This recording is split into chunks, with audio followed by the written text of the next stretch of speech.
기도하겠습니다. 사랑하는 아버지, 우리를 어찌하여 그때에 두지 아니하시고 이때에 이곳에 우리를 두셨나이까? 두신 하나님의 목적과 사명을 따라 살아가는 일생이 되게 하여 주옵소서. 우리가 이때에 주님 앞에 예배자로 있나이다. 예수님의 이름으로 기도드립니다. 아멘. 우리는 왜 그때에 그곳에 있지 않고 이때에 이곳에 있는 것입니까? 하나님은 왜 많고 많은 사람 중에 우리 남선교 회원들을 선택하셔서 그때에 그곳에 두지 아니하고 오늘 이때에 이곳에 우리를 왜 하나님이 두신 것입니까? 74년 전 우리나라는 일제 식민 통치하에서 너무나 많은 고통을 당했습니다. 황색 신민화 정책, 창씨개명 등등 이런 일본의 폭정하에서 우리는 말도 빼앗기고 글도 빼앗기고 심지어 이름까지 빼앗겼습니다. 우리의 사랑하는 선조들은 포로처럼 끌려가서 강제 노역과 위안부로 온통 고통을 당했습니다. 우리 역사 속에 가장 지우고 싶은 한 부분이잖아요. 그러나 절대 지워서는 안 되는 잊을 수 없는 고통의 시간을 74년 전까지 우리는 보냈어요. 어쩜 여러분 우리 민족과 유대 민족은 그렇게 꼭 닮았는지. 70여 년 전 유대 땅에 전쟁이 일어났습니다. 바벨론에 의해서 나라는 온통 멸망당하고 수많은 사람들이 포로로 끌려가게 되었습니다.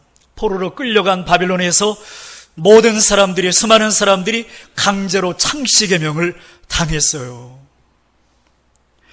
끌려가서 겪는 고통 어떻게 다 표현할 수 있겠어요? 그 포로로 끌려간 후손 중에 한 사람이 오늘 본문에 등장하는 느헤미야입니다. 오늘 본문에 보면 느헤미야는 왕의 술 맡은 관원이 되었습니다. 여러분, 고대 세계에서는요, 아무나 왕의 술 맡은 관원이 될 수 없습니다. 왕이 가장 신이 많은 사람만 왕의 술 맡은 관원이 될 수 있어요. 왕의 술 맡은 관원은요, 왕이 마시는 술만 담당하는 게 아니에요. 왕과 늘 가장 가까운 지근거리에 있으면서 왕의 고민거리를 함께 이야기하는 사람이에요. 또한 왕 앞으로 나오는 사람들이 나올 수 있는지 없는지를 그 문에서 지키면서 통과 여부를 결정짓는 사람이 왕의 술 맡은 관원입니다. 여러분, 아무나 왕의 술 맡은 관원이 될 수 있겠습니까? 왕과 함께 이야기를 나눌 수 있을 만큼 성숙한 인격, 시대를 통찰하는 안목, 능력이 있어야 여러분 술 맡은 관원장이 될 수 있는 거예요. 여러분, 바벨론 본토인들 중에서, 그 나라 본토인들 중에서 기라성 같은 사람들이 얼마나 많았겠어요. 그런데 포로로 끌려온 느헤미야가 왕의 술 맡은 관원이 되어서 왕의 곁을 지키는 거예요. 왕이 보기에 가장 내 옆에 두고 함께 나의 인생을 보낼 만한 사람으로 느헤미야가 선택이 된 겁니다. 왜냐하면 아까도 말씀드린 것처럼 시대를 통찰하는 안목이 있고 왕과 함께 국사를 논할 수 있는 그런 성숙이 있고 성숙한 신앙, 인격이 있고, 사랑하는 우리 모든 남선교 회원들은 이렇게 하나님께서 어떤 일을 맡겨줘도 감당할 수 있는 느헤미야 같은 하나님의 사람들이 되시기를 축원드립니다. 하나님 아버지, 우리에게 무엇을 주시려 하시나이까? 하나님, 시대를 통찰하는 안목을 주시옵소서.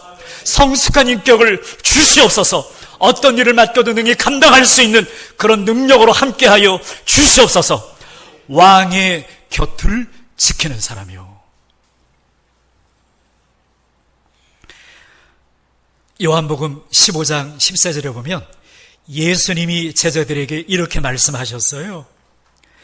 너희는 내가 명하는 대로 행하면 곧 나의 친구라. 너희가 내가 명하는 대로 행하면 곧 나의 친구라. 느헤미야는요, 왕의 친구가 된 거예요. 왕이 어떤 부탁을 해도, 어떤 명령을 해도 느헤미야는요, 거칠 게 없는 거예요. 모든 것들을 왕이 흡족할 만큼 넉넉히 해내는 사람. 그래서 그는요, 왕의 친구가 되었어요. 우리에게 소망이 있잖아요. 사랑하는 예수님이 나에게 어떤 사명과 어떤 책임을 맡겨도 능히 넉넉하게 해냄으로 말미암아 주님의 영광을 드러내고 주님의 마음을 시원케 하는 냉수 같은 사람이요. 우리 그런 사람 되기를 함께 기도하는 남선교 되시기를 소망합니다. 이거보다 영광되고 존귀한 생애가 어디 있겠어요? 그러면 궁금하잖아요. 어떻게 느헤미야는 이런 왕의 친구가 될 수 있었을까요? 이거는 저의 묵상입니다. 느헤미야는요, 하나님께 대한 믿음이 있었기 때문입니다. 어떤 믿음이요? 어떤 믿음이요? 여러분 질문하겠습니다. 당연한 질문. 여러분 주님을 믿으십니까? 주님께 대한 어떤 믿음을 가지고 주님을 믿고 계십니까? 어떤 믿음이요? 하나님은 능력이 없어서 내가 이곳에 우리 민족이 이곳에 포로로 끌려온 것 아니요. 그렇다고 바벨론 제국이 힘이 있어서 우리 민족을 포로로 사로잡은 것도 아니다. 하나님이 우리 민족을 연단하여 다시금 하나님의 소유로 삼으시고 온 세상을 책임지는 왕같은 제상 나라로 삼으시고 하나님의 거룩한 백성으로 다시 한번 새롭게 삼기 위하여 하나님은 우리를 연단하여 정금처럼 쓰시게 하여 하나님이 잠시 동안 우리를 바벨론의 이방나라 민족 소나기에 넣었을 뿐이다. 온 세계를 다스리시고 통치하시는 이는 오직 하나님 한 분뿐이다 라고 하는 절대적인 믿음이요. 이 믿음이 있었기 때문에 느헤미야는 비록 포로로 끌려와서 고통 중에 한복판에 살고 있지만 그는 장차 하나님이 자신의 민족을 위대하게 쓰실 그날을 확신하고 믿으면서 그는 주님 앞에 자신의 삶을 거룩과 성결로 날마다 그는 살아갔던 겁니다. 이렇게 살아가다 보니 온 세계를 다스리고 통치하시는 세계를 통찰하는 하나님의 안목을 그는 하나님께로부터 받게 된 거 아닙니까? 공동체를 향한 하나님의 뜨거운 가슴을 그는 가슴에 품게 된 것 아니겠습니까? 그러니 어느덧 느헤미야는 왕이 곁에 두고 싶은 사람으로, 성숙한 사람으로 하나님 앞에 세워지게 된 겁니다. 사랑하는 우리 남선교회 여러분들, 그동안 하나님을 섬기시느라고, 우리 부산시찰을 섬기시느라고 얼마나 수고 많이 하셨어요. 그런 면에서 조금 얼굴을 푸시고 옆 사람과 인사를 하실까요? 큰 수고하셨어요. 예, 우리 부산시찰의 한 축을 담당해 오셨잖아요. 정말 수고하셨어요. 우리 이런 수고를 계속하며 하나님이 어떤 일을 맡겨도 능히 감당할 만한 만왕의 왕이신 주님의 친구가 되는 우리 모두가 되시기를 소망합니다. 이세 느헤미야는요, 수상궁에 거하며 왕의 친구가 되었어요. 모든 포로에 수치된 삶을 끝내버리고 이제 왕의 친구가 되었으니 앞으로 남은 건 뭐밖에 없겠어요? 행복과 권력을 누리는 삶, 이런 축복을 받게 되었다고요. 그 권력과 행복을 하나님이 나에게 주신 축복으로 여기며 이제는 아픈 과거 털털 털어버리고, 포로된 아픈 과거를 털어버리고 이제 하나님이 내게 주신 이 축복을 누리며 행복하게 살면 되는 거 아니겠습니까? 이제부터요, 행복시장 불행 끝이에요. 왕의 친구가 되었으니 누리는 것밖에 남지 않았습니다. 그럼 느헤미야는 이 축복을 어떻게 누렸을까요? 어떻게 누렸을까요? 오늘 본문에 보면 느헤미야의 동생인 하나니야와 두어 사람이 예루살렘에서 이곳으로 돌아오게 됩니다. 수상궁으로. 느헤미야는요, 그들을 불러요.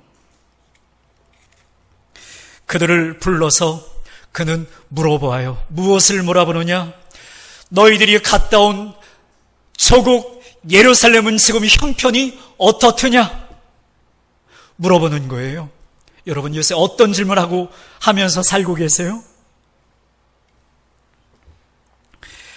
여러분 왜 느헤미야는 그냥 수상궁에 있으면서 이것만 신경 쓰며 하나님이 주신 축복 누리며 살면 되지 왜 굳이 예루살렘 형편을 물어볼까요, 여러분? 신경 쓰이게 왜 물어봐요? 부담되게.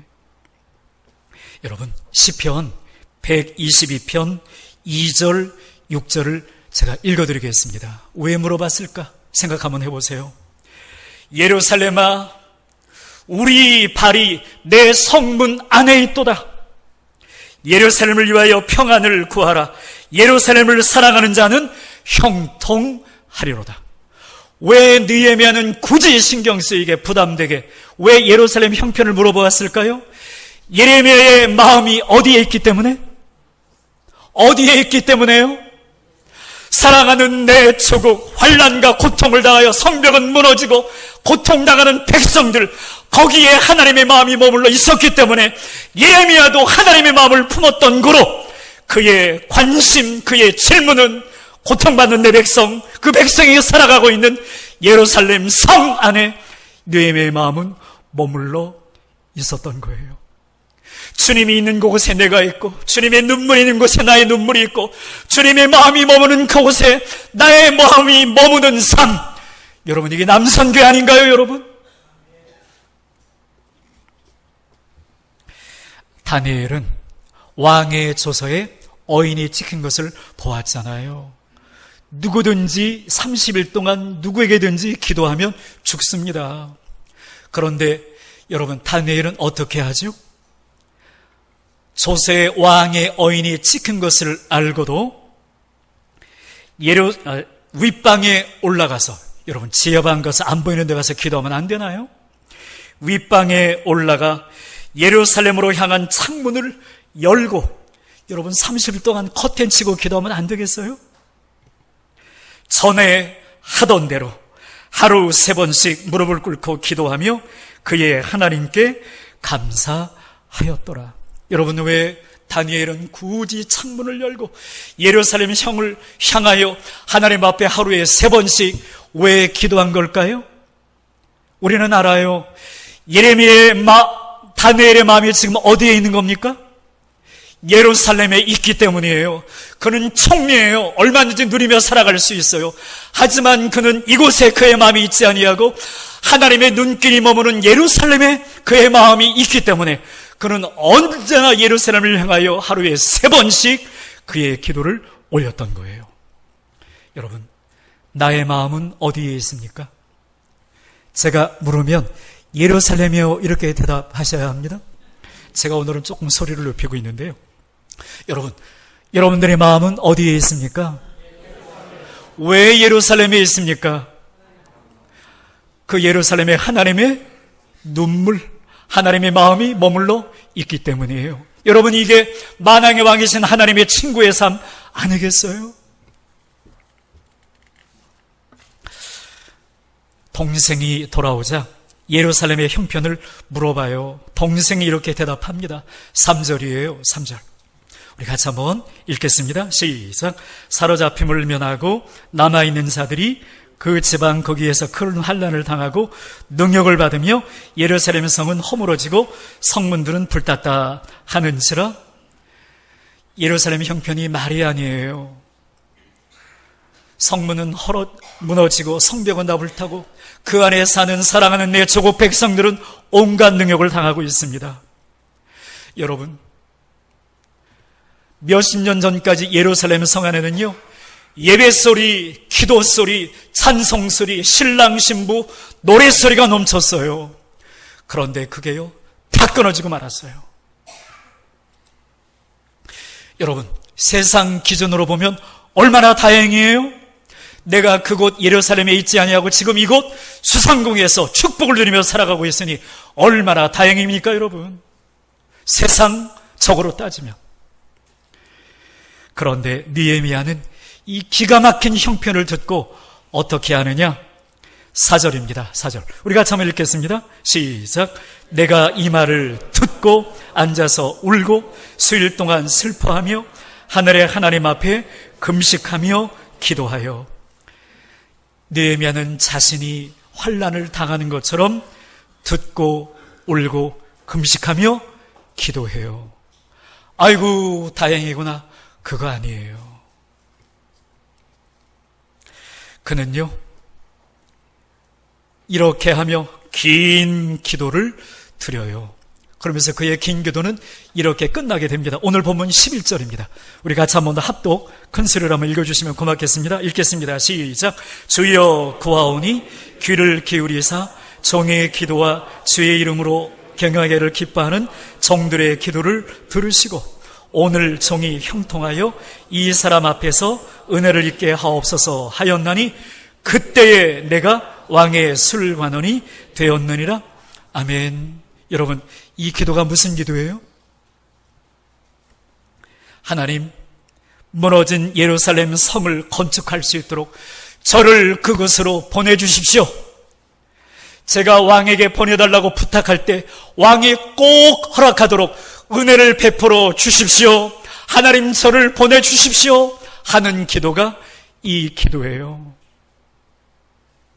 여러분, 진정한 축복은 무엇입니까? 수산궁에 앉아서 다행이다 다행이다 하며 축복을 누리는 게 진정한 축복입니까? 아니면 하나님이 왜 나에게 축복을 주셨는지를 깨닫고 그 축복을 가지고 축복을 사명으로 바꾸는 게 진정한 축복입니까?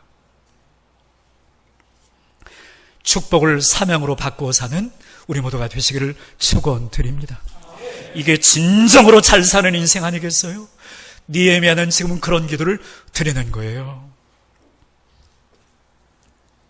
여러분, 하나님이 느헤미야의 기도를 응답하셨을까요? 응답하지 않으셨을까요? 아쉽게도 응답하셨어요. 여러분, 기도 함부로 하지 마세요. 함부로 기도하지 마세요. 특별히 사명을 위해서는 함부로 기도하지 마세요. 왜냐하면 하나님은 반드시 그 기도를 꼭 들어주시기 때문이에요. 그러면 많은 것을 내려놓아야 하기 때문입니다. 그러나 여러분, 이 기도가 우리가 진정으로 드려야 할 기도 아닌가요? 여러분, 우리는 누구입니까? 남선교회 회원. 축복을 사명으로 바꾸며 기도를 응답받아 하나님 앞에 쓰임받을 우리인 줄로 믿습니다. 축복은 사명입니다. 축복은 사명입니다. 기도에 응답받은 느헤미야는요, 모든 것을 내려놓고 예루살렘으로 그는 떠나요. 예루살렘으로 돌아온 느헤미야는 하나님의 전적인 도우심을 받습니다. 그리고 70여 년 동안 방치되었던 예루살렘 성벽을 단 53일 만에 완전히 수축합니다. 성문을 달아요. 여러분, 그리고 그날부터요, 지난 70여 년 동안 끝없던 예배소리, 기도소리, 찬송소리, 신랑 신부의 노래소리가 느헤미야의 헌신을 통하여 예루살렘 안에 이날부터 가득가득 흘러넘치게 되는 거예요.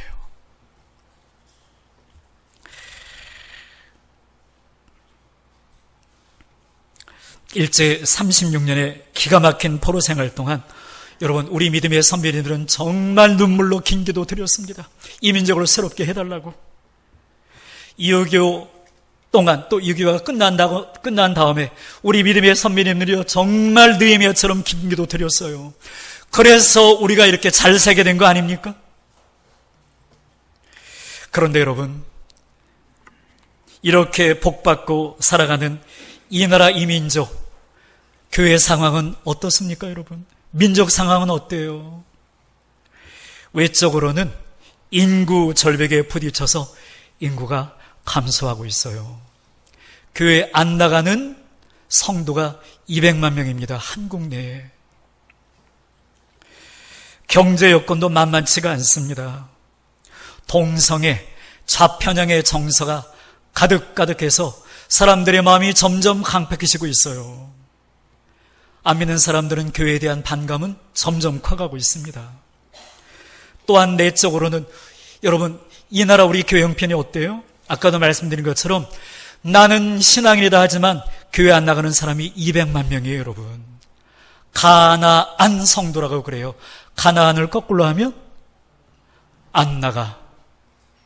200만 명이에요, 여러분. 오직 믿음, 오직 말씀, 오직 은혜, 하나님 중심의 신앙생활, 이런 우리 믿음의 선배님들의 변치 않는 이 확신과 열정, 이게 점점 식어지는 시대에 우리는 살아가고 있어요. 교육부서 점점 사라지고 있어요. 교육부서에 나가는 우리 아이들 숫자를 교회 숫자로 나누면요, 한 교회당 교육부 숫자가 몇 명이냐? 3명에서 5명이에요. 이게 우리나라 형편입니다, 지금. 그러나 여러분, 아무리 어려워도, 우리의 현재의 형편이 어려워도 느헤미야 때만큼 어렵겠습니까? 우리가 훨씬 더 낫지 않아요? 여러분, 이제 우리 오직 믿음, 오직 말씀, 오직 기도, 오직 예배, 하나님의 영광을 위해 살아가는, 여러분 이것을 회복시키고 살아가는 우리 남성교회 불꽃들이 되시기를 축원드립니다. 우리가 오늘 예배를 드리고 있어요. 이 예배를 드리는 목적이 어디에 있습니까? 목적이 어디에 있어요, 여러분? 우리 믿음의 선배님들처럼 하나님 앞에 엎드려 긴 통곡의 기도, 여러분과 제가 드려야 할 줄로 믿습니다. 느헤미야의 이름 뜻은요, 하나님께서 위로하신다, 그런 뜻이에요. 하나님은 그를 통하여 54년 만에 성벽을 건축하게 하시고 끊어졌던 찬송소리, 예배소리, 기도소리가 터져나오게 하심으로 하나님이 그를 위로해 주세요. 여러분들이 잘 아는 분 한 분의 이야기를 하고 설교를 맺겠습니다. 김구 선생님이에요. 독립운동가이자 신실한 신앙인 김구 선생님. 김구 선생님은요, 경찰서 100개보다 교회 하나 세우는 게 낫다고 하셨던 분이에요. 그는 일경에 붙잡혀서 4년 옥고를 치를 때 찬송을 부르며 이겨낸 신앙인입니다. 그 김구 선생님의 나의 소원이라는 것을 소개 한번 할게요. 내 소원이 무엇이냐고 하나님께서 물으신다면 나는 서슴지 않고 대한독립이요 라고 대답할 것입니다. 그 다음 소원은 무엇이냐고 하면 나는 또 우리나라의 독립이요 할 것이요. 세 번째 내 소원이 무엇이냐라고 물으신다면 나는 더욱 소리 높여서 나의 소원은 우리나라 대한의 완전한 대한 독립이요 라고 대답할 것입니다. 동포 여러분, 나 김구의 소원은 이거 하나밖에 없습니다. 내 과거의 70평생을 이 소원을 위하여 살아왔고 이때에도 이 소원 때문에 나는 살고 있고 미래에도 나는 이 소원을 다하려고 살아가고 있습니다.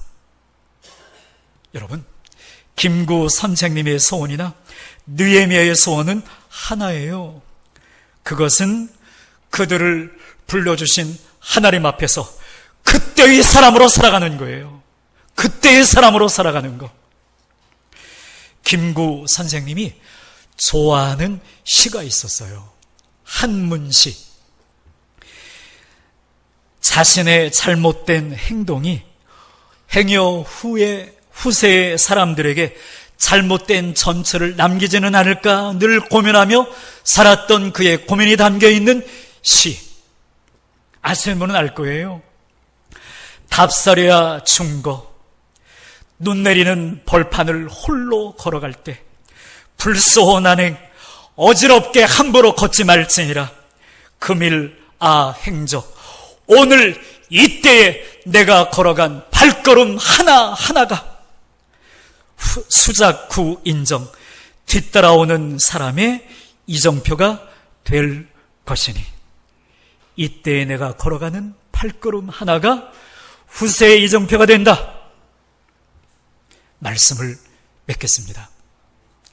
김구 선생님이나 느헤미야가 그때의 그 사람이 되어 당시의 신앙의 이정표가 되었던 것처럼 우리 남선교회도 이때의 이 사람이 되어 후세 신앙의 이정표가 되시기를 축원드립니다.